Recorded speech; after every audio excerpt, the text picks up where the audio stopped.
Come on and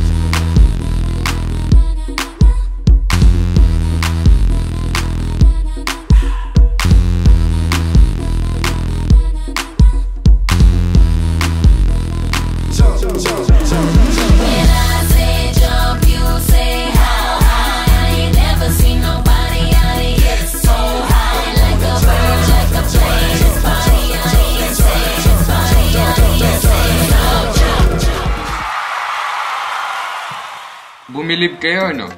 Sabik na ba kayong maglaro?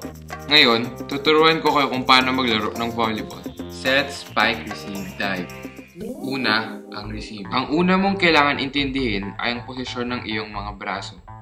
Para magawa ito ng maayos, hindi dapat ganito ang forma.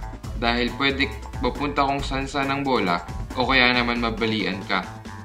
Dapat ang kamay mo ay nakapatong sa isang kamay. Parang ganito. Siguraduhin yung tatama sa gitna ng iyong pulso at siko.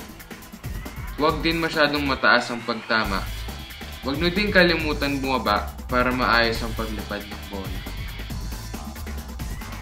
Susunod ang setting.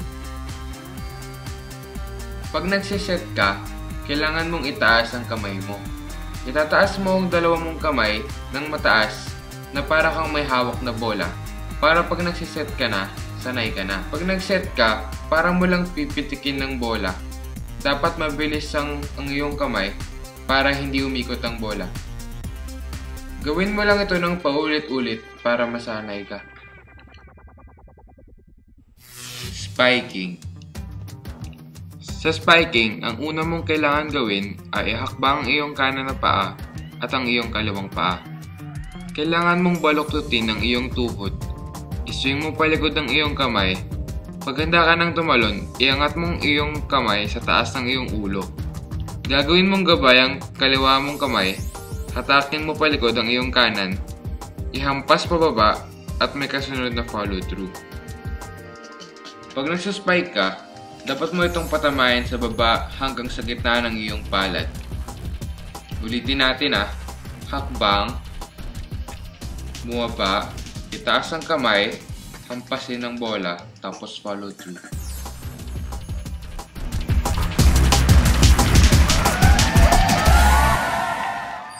Susunod ang blocking. Ang tamang stance ng blocker ay titiklopin mo ang iyong tuhod, ang siko mo ay paloob, kamay ay nasa harap ng muka. Dapat laging handa, pumunta sa kaliwa o pumunta sa kanan. Pag nakita nila ang setter na isa-set ang bola, doon sila gagalaw. Dapat pag tumalon ang blocker, pataas lang. Hindi pwedeng malikot dahil baka tamaan nila ang ibang blocker.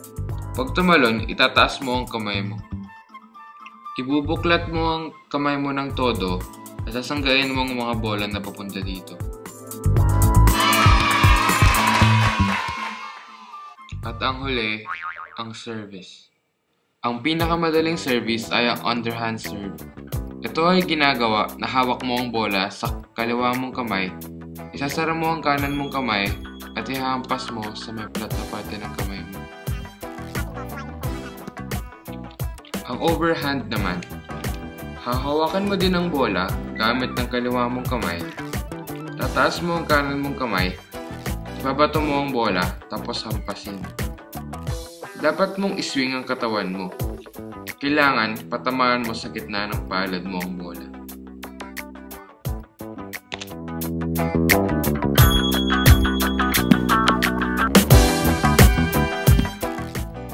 Ang jump float serve. Ang jump serve. May natutunan ka ba? Tara, minsan laro tayo. Basta tandaan, lahat ng bagay kaya mong makamit basta ikaw ay masipag at matyaga.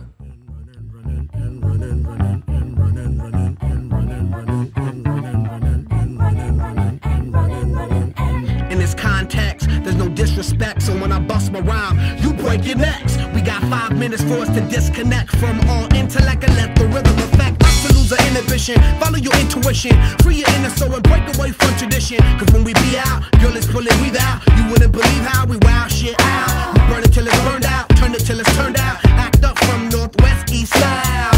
Everybody. Everybody, let's get into it. Get stupid, get retarded, get retarded, get retarded. Let's get retarded. Let's get retarded in here. Let's get retarded. Let's get retarded in here. Let's get retarded. Let's get retarded in here. Let's get retarded. Let's get retarded in here. Yeah. Lose control of body and soul. Don't move too fast, people, just take it slow. Don't get ahead, just jump into it. Y'all hear about it? The P's will do it.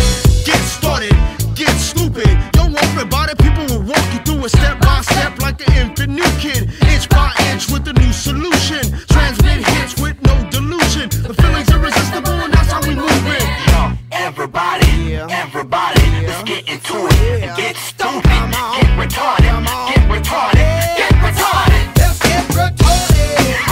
Let's get retarded in here. Let's get retarded.